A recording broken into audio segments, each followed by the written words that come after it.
Hello friends, అందరికీ నమస్తే అండి. Welcome to our channel.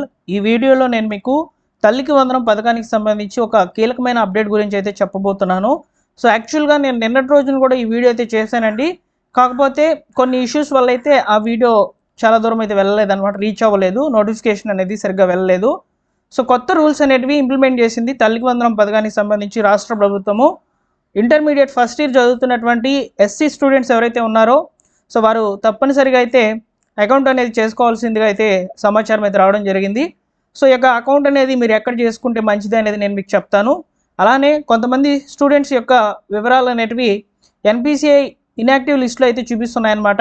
అంటే ఇక్కడ మీకు తల్లిదండ్రులు ఉంటారు కదా, సో వారి పేరు మీద కదా తల్లికి వందనం పథకం అనేది రావడం జరుగుతుంది. కాబట్టి సో వారి యొక్క అకౌంట్ అనేది ఎన్పిసి అనేది యాక్టివ్లో లేనట్లు ప్రభుత్వం యొక్క రికార్డులోకి అయితే పేరు అనేది రావడం జరిగిందనమాట. సో అలాంటి వాళ్ళు ఎన్పిసి అనేది ఏ విధంగా యాక్టివేట్ చేసుకోవాలనేది నేను మీకు ఈ వీడియోలో చెప్తాను.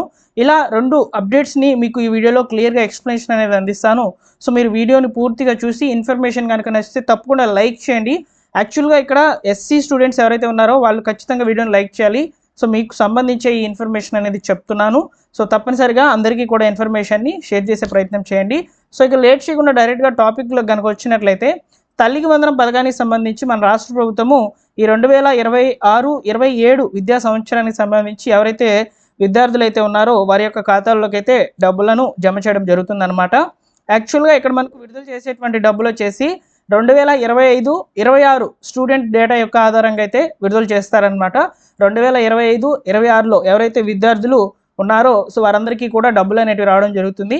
1వ తరగతి నుంచి ఇంటర్మీడియట్ వరకు ఉన్నటువంటి విద్యార్థులకి అయితే ఈ డబ్బులు అనేవి పడతాయి అన్నమాట. సో మీకు తల్లి కనుక ఉండినట్లయితే తల్లి యొక్క ఖాతాల్లోకి, ఒకవేళ తల్లి లేనటువంటి ఈ యొక్క సందర్భంలో అయితే సంరక్షకులుగా మీ నాన్న పేరో లేకపోతే నాన్న కూడా లేకపోతే ఎవరైతే గార్డియన్గా ఉంటారో వారి పేర్లు ఇచ్చుంటారో సో వారి యొక్క అకౌంట్లోకి అయితే డబ్బులు అనేవి పడుతూ ఉన్నాయన్నమాట ఇంతవరకు. సో ఇప్పుడు మనకు తాజాగా ఇంటర్మీడియట్ ఫస్ట్ ఇయర్ ఎస్సీ విద్యార్థులకు సంబంధించి అయితే కీలకమైన అప్డేట్ అయితే విడుదల చేసింది గవర్నమెంట్. ఎస్సీ స్టూడెంట్స్కి సంబంధించి యాక్చువల్గా ఫీజు రీయింబర్స్మెంట్ కానివ్వండి ఏమైనా కానీ డైరెక్ట్గా స్టూడెంట్ యొక్క అకౌంట్లోకే పడుతున్నాయి. మీరు కావాలంటే సో మీ యొక్క ఫ్యామిలీ మెంబర్స్లో ఎవరైనా డిగ్రీ చదువుతున్నటువంటి స్టూడెంట్ని అయితే అడగండి. సో ఫీజు రీయింబర్స్మెంట్ డబ్బులు అనేవి డైరెక్ట్గా స్టూడెంట్ యొక్క అకౌంట్లోకి అయితే పడతాయి ఎస్సీ స్టూడెంట్కి సంబంధించి. సో అయితే ఇక్కడ ఇంటర్మీడియట్ చదువుతున్నటువంటి విద్యార్థికి కూడా ఓకేనా, సో యొక్క అకౌంట్ అనేది కంపల్సరీ అని చెప్పున్నారనమాట. సో అకౌంట్ అనేది ఓపెన్ చేసుకోండి. అకౌంట్ అనేది ఎస్సీ స్టూడెంట్స్కి ఇక్కడ ముఖ్యంగా ఇంటర్మీడియట్ ఫస్ట్ ఇయర్ విద్యార్థికి ఇస్తారంటే ఇస్తారు. ఎందుకంటే 10 సంవత్సరాలు పైబడినటువంటి ఏ పిల్లవాడికైనా ఏ ఆడబిడ్డకైనా కానీ అకౌంట్ అనేది చేసుకోవచ్చు అనమాట. సో దానికి సంబంధించి ఆర్బీఐ రూల్స్ కూడా విడుదల చేసింది. కాకపోతే కొన్ని లిమిటెడ్ ఈ యొక్క ట్రాన్సాక్షన్స్ చేసుకునేదానికి, ఏటీఎం విత్డ్రాల్ చేసుకునేదానికి సంబంధించి లిమిటెడ్ యాక్సెస్ అనేది ఇస్తుందన్నమాట. సో కాబట్టి అకౌంట్ అనేది ఓపెన్ చేసుకోవచ్చు. సో మీకు దగ్గరలో ఉన్నటువంటి పోస్ట్ అకౌంట్ ఓపెన్ చేసుకోండి. 200 రూపాయలతో జస్ట్ ఆధార్ లింక్తోనే మీకు అకౌంట్ అనేది ఓపెన్ అయిపోతుంది అనమాట. మీ యొక్క ఆధార్ కార్డు, అదేవిధంగా మీరు అక్కడ జస్ట్ ఒక ఫామ్ అయితే ఉంటుందన్నమాట. ఆ ఫామ్ ఫిల్ చేసి 200 రూపాయలు పే చేసేసుకొని సో మీరు పోస్ట్ అకౌంట్ అనేది ఓపెన్ చేసుకోవచ్చు. 2 పాస్పోర్ట్ సైజ్ ఫోటోలు కనుక ఇచ్చినట్లయితే సో మొబైల్ నెంబర్ కూడా ఆటోమేటిక్గా లింక్ చేసి ఇస్తారు. ఇంకొకటి ఏంటంటే ఎన్పిసి అనేది కూడా డైరెక్ట్ యాక్టివ్ అవుతుందన్నమాట. ఎందుకంటే మీకు ఒకే ఒక అకౌంట్ ఉంటుంది కాబట్టి డైరెక్ట్ యాక్టివ్ అయితే అవుతుందన్నమాట. సో కాబట్టి సో మీరు ఎవరైతే ఎస్సీ విద్యార్థులు ఉన్నారో ఈ యొక్క ఫస్ట్ ఇయర్ విద్యార్థులు అంటే ఇప్పుడు సెకండ్ ఇయర్కి అయితే వచ్చి ఉంటారనమాట. సో ఆ విద్యార్థులు ఖచ్చితంగా మీరు అకౌంట్ అనేది ఓపెన్ చేసుకోవాలని చెప్పి ప్రభుత్వం అయితే చెప్తుంది. అది కూడా 30వ తేదీ లోపల చేయాలని చెప్తుంది. అంటే ఈ నెల 30వ తేదీ 3 రోజుల టైం అయితే ఉంది అనమాట. అందువల్ల నేను మళ్ళీ ఈ వీడియో అనేది చేస్తున్నాను. సో స్టూడెంట్స్ ఎవరైతే ఉన్నారో సో ఫస్ట్ ఇయర్ విద్యార్థులు ఎస్సీ స్టూడెంట్స్ వరకు ఇక్కడ నేను మీకు అకౌంట్ ఓపెన్ చేయమని చెప్తున్నది. సో రిమైనింగ్ వాళ్ళందరికీ కూడా తల్లి యొక్క ఖాతాల్లోకి డబ్బులు అనేవి జమ అవుతాయి అనమాట. సో అకౌంట్ ఓపెన్ చేసిన తర్వాత తప్పనిసరిగా ఎన్పిసి అనేది లింక్ చేసుకోవాలని అయితే చెప్తున్నారనమాట. ఇప్పటికే బ్యాంక్ అకౌంట్ ఉన్నటువంటి విద్యార్థులు ఎవరైతే ఉంటారో సో వారు ఎన్పిసి అనేది యాక్టివ్ అయిందా లేదా అనేది ఒకసారి చెక్ చేసుకోండి. ఆ ప్రాసెస్ కూడా ఏ విధంగా ఉంటుందనేది ఇప్పుడు నేను మీకు స్క్రీన్ మీద ప్రజెంట్ చేస్తాను చూడండి. సో ఇక్కడ నుంచి క్లియర్గా చూడండి. ఈ యొక్క ఇన్ఫర్మేషన్, ఈ యొక్క అప్డేట్ అనేది అందరికీ కూడా ఉపయోగపడుతుంది అనమాట. సో మీకు డిస్క్రిప్షన్లో ఎన్పిసిఐ స్టేటస్ లింక్ అనేది ఒకటి పెడతాను. సో దాన్ని అయితే ఓపెన్ చేయండి. మనకు ఒక్కోసారి ఈ యొక్క వెబ్సైట్ అనేది వర్క్ అయితే అవడం లేదనమాట. టెక్నికల్ ఇష్యూ వల్ల అయితే ఓపెన్ అయితే కావడం లేదు. అలాంటి సందర్భాల్లో సో మీరు మరొకసారి అయితే ట్రై చేయండి. ఓకేనా.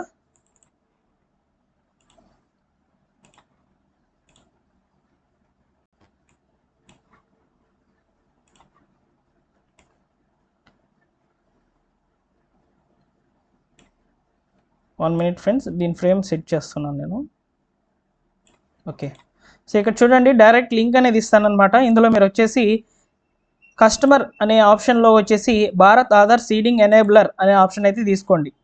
సో ఇలా తీసుకోగానే మీరు మరొక వెబ్ పేజ్లోకి అయితే రీడైరెక్ట్ అయితే అవుతారనమాట. రీడైరెక్ట్ అయిన తర్వాత ఇక్కడ కొన్ని ఆప్షన్స్ అనేవి చూపిస్తాయి చూడండి. సో మీకు సైడ్ వచ్చేసి ఆధార్ సీడింగ్ అండ్ డీసీడింగ్ అనే ఆప్షన్ అయితే ఉంటుంది. అకౌంట్ డీటెయిల్స్ అనేవి ఉంటాయి. ఆధార్ మ్యాప్డ్ స్టేటస్ అనేది ఉంటుంది.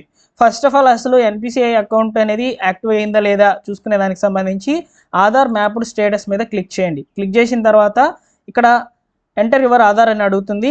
ఇక్కడ 4 నెంబర్లు, ఇక్కడ 4 నెంబర్లు, ఇక్కడ 4 నెంబర్లు ఇచ్చేసి ఇక్కడ క్యాప్చా కోడ్ ఉంది కదా, ఈ క్యాప్చా కోడ్ని ఈ బాక్స్లో అయితే ఇచ్చేసి చెక్ స్టేటస్ మీద క్లిక్ చేసినట్లయితే ఆధార్కి రిజిస్టర్ అయినటువంటి మొబైల్ నెంబర్కి ఓటీపీ అనేది వెళ్తుంది. ఓటీపీని వెరిఫై చేసుకున్న తర్వాత మీ యొక్క ఆధార్ మ్యాప్డ్ స్టేటస్ అంటే ఎన్పిసిఐకి ఈ యొక్క ఆధార్ మ్యాప్డ్ స్టేటస్ అనేది ఏ అకౌంట్కి అయింది అనేది చూపిస్తుంది అనమాట. సో ఇక్కడ ఎనేబుల్ అయ్యి ఉంటుంది కదా, సో దాని ఒకసారి చూసుకోండి. ఆ అకౌంట్ అయితే మీకు ఓకే. ఆ అకౌంట్ కాకుండా ఆ అకౌంట్ అనేది మీరు మెయింటైన్ చేయకుండా దాన్ని అసలు యూజ్ చేయకుండా ఉన్నట్లయితే ఏదైతే అకౌంట్ మీరు వాడుతున్నారో ఖచ్చితంగా ట్రాన్సాక్షన్ అన్నీ కూడా చేస్తూ రన్నింగ్లో కనుక పెట్టుకొని ఉన్నట్లయితే ఆ అకౌంట్కి మీరు మార్చుకోవాలనుకుంటే సో దానికి సంబంధించి ఆధార్ సీడింగ్ అండ్ డీసీడింగ్ ఇది కేవలము 2-3 అకౌంట్లు ఉన్నటువంటి వాళ్ళకి ఉపయోగపడుతుంది. ఒకే అకౌంట్ ఉంటే ప్రాబ్లం లేదు. 2-3 అకౌంట్లు అనేవి ఉంటాయి కదా, వాళ్ళకైతే ఈ సమాచారం ఇక్కడ నుంచి ఉపయోగపడుతుంది అనమాట. సో ఫస్ట్ వచ్చేసి మీ యొక్క ఆధార్ నెంబర్ అయితే ఈ బాక్స్లో అయితే ఇచ్చింది. తర్వాత రిక్వెస్ట్ ఫర్ అని ఉంది కదా, సో ఫస్ట్ వచ్చేసి సీడింగ్ అనేది సెలెక్ట్ చేసుకోవాలన్నమాట. సీడింగ్ సెలెక్ట్ చేసుకున్న తర్వాత ఇక్కడ చూడండి fresh seeding. So fresh seeding అనేది ఫస్ట్ అకౌంట్ ఓపెన్ చేస్తారు కదా, సో వాళ్ళకి సంబంధించి అయితే ఉపయోగపడుతుంది. లేదు ఇక్కడ చూడండి మూవ్మెంట్ అనేది same bank with another account. మీకు ఇంకో అకౌంట్ కనుక ఉన్నట్లయితే కరెంట్ అకౌంట్, సేవింగ్స్ అకౌంట్స్ ఇలా ఉంటాయి కదా, మీ ఫ్యామిలీ మెంబర్స్లో ఉన్నటువంటి అమ్మలకి తల్లి యొక్క ఖాతాల్లోకి డబ్బులు పడతాయి కాబట్టి సేవింగ్స్ అకౌంట్ కాకుండా కరెంట్ అకౌంట్కి మార్చుకోవాలనుకున్నా మీరు మార్చుకోవచ్చు అనమాట. ఎన్పిసి అనేది యాక్టివ్ చేసుకోవాలి, అందుకు ఈ ఆప్షన్ అనేది ఉపయోగపడుతుంది. లేదు from one bank to another bank, ఇది ఎక్కువగా ఉపయోగపడుతుంది అనమాట. నేను చెప్పే టాపిక్లో ఒక బ్యాంక్ నుంచి ఇంకో బ్యాంక్ కదా మనం మార్చుకోవాలనుకుంటున్నాము, ఈ ఆప్షన్ అయితే తీసుకోవాలన్నమాట. తీసుకున్న తర్వాత మీ యొక్క బ్యాంక్ ఏ బ్యాంకుకి మారబోతున్నారో దాని యొక్క వివరాలు అనేవి ఇక్కడ చూపించాలి. చూపించిన తర్వాత అకౌంట్ నెంబర్ అయితే ఇవ్వాలి. అంటే మనం ఏ అకౌంట్కి ఎన్పిసి అనేది లింక్ చేసుకోవాలనుకుంటున్నామో ఆ అకౌంట్ నెంబర్ అయితే ఇక్కడ ఇవ్వాలి. తర్వాత కన్ఫర్మ్ అకౌంట్ నెంబర్ మీద క్లిక్ చేసి తర్వాత ఇక్కడ చెక్ బాక్స్ ఉంది కదా దాని మీద క్లిక్ చేయాలి. క్లిక్ చేసిన తర్వాత సేమ్ యాజ్ టీజ్గా ఇక్కడ మనకు క్యాప్చా కోడ్ ఏదైతే వస్తుందో ఆ క్యాప్చా కోడ్ని ఇక్కడ ఇచ్చేసి సబ్మిట్ చేసేయాలి. అప్పుడు మళ్ళీ ఓటీపీ అనేది వెళ్తుంది ఆధార్ రిజిస్టర్డ్ మొబైల్ నెంబర్కి. ఓటీపీ వెళ్ళిన తర్వాత కన్ఫర్మ్ చేసేసుకున్న తర్వాత సో ఎన్పిసి అనేది 24 అవర్స్లో అయితే యాక్టివేషన్ అయితే అయిపోతుంది అనమాట. 24 అవర్స్లో యాక్టివేట్ అయిందా లేదా చెక్ చేసుకునే దానికి సంబంధించి మళ్ళీ సేమ్ ప్రాసెస్ ఆధార్ మ్యాప్డ్ స్టేటస్లోకి అయితే వెళ్ళి ఆధార్ నెంబర్ ఇచ్చేసి క్యాప్చా కోడ్ ఇచ్చేసి ఓటీపీ వస్తుంది, వెరిఫై చేసుకుంటే మీకు డీటెయిల్స్ అనేవి చూపిస్తాయి అనమాట. ఇలా ఒక బ్యాంక్ నుంచి ఇంకో బ్యాంక్కి ఎన్పిసి అనేది ట్రాన్స్ఫర్ చేసుకునే విధానము. సో ఈ విధానం అనేది సో చాలామందికి కూడా ఉపయోగపడుతుందండి. తప్పకుండా వీడియోని లైక్ చేసి మీ మిత్రులకు అందరికీ కూడా ఇన్ఫర్మేషన్ని షేర్ చేయండి. జూన్ 19వ తేదీన అయితే తల్లికి వందనం పథకానికి సంబంధించినటువంటి నిధులు మన యొక్క రాష్ట్ర ప్రభుత్వము తల్లి యొక్క ఖాతాల్లోకి అలానే ఎస్సీ విద్యార్థులకు సంబంధించి స్టూడెంట్ యొక్క ఖాతాల్లోకి అయితే డబ్బులను విడుదల చేయబోతుంది. కాబట్టి ఈ సమాచారం ఉపయోగపడుతుందని చెప్పి మళ్ళీ చెప్తున్నాను. ముఖ్యంగా ఎస్సీ స్టూడెంట్స్ మీరు 30వ తేదీ లోపల అకౌంట్ అనేది ఓపెన్ చేసుకోండి. అలానే ఎన్పిసి అనేది యాక్టివ్ చేయాలనుకున్న వాళ్ళు కూడా 30వ తేదీ లోపల మీరు మొబైల్ నుంచే యాక్టివేషన్ అనేది చేసుకోండి. ఓకేనా? Thank you for watching. మరొక ఇంపార్టెంట్ అప్డేట్తో మీ ముందుకైతే వస్తాను. తల్లికి వందనం పథకానికి సంబంధించి వచ్చేటువంటి లేటెస్ట్ అప్డేట్స్ కొరకు మన ఛానల్ని సబ్స్క్రైబ్ చేసుకోండి.